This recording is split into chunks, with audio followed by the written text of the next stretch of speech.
అందరికి hugs. Happy hug day. అందరికీ sir happy hug day. Happy hug day.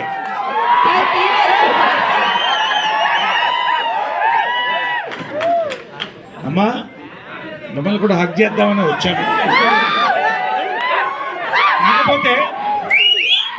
కాకపోతే మీరిద్దరు కూడా చీరలు కట్టుకొచ్చారు. కొన్ని సంఘటనల తర్వాత ఒక ఘటన తర్వాత చాలా మటుకు స్టేజ్ మీద చీరలే కట్టుకుంటున్నారు. కాబట్టి భారతీయ సంస్కృతి ప్రకారం మగవాళ్ళు ఆడవాళ్ళు హగ్ చేయకూడదు. కాబట్టి మీరిద్దరు హగ్ చేసుకోండమ్మా. Happy hug day.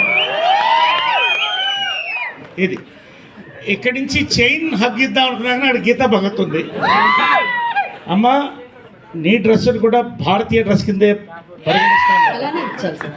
అక్కడ ఎండవకూడదు కాబట్టి భారతీయత నీలో కనిపిస్తుంది. ఖచ్చితంగా వాళ్ళ హ్యాపీ హగ్ డే నీకు దూరం నుంచి చెప్తున్నాను. నీకు అయిపోయిందమ్మా. యాక్చువల్గా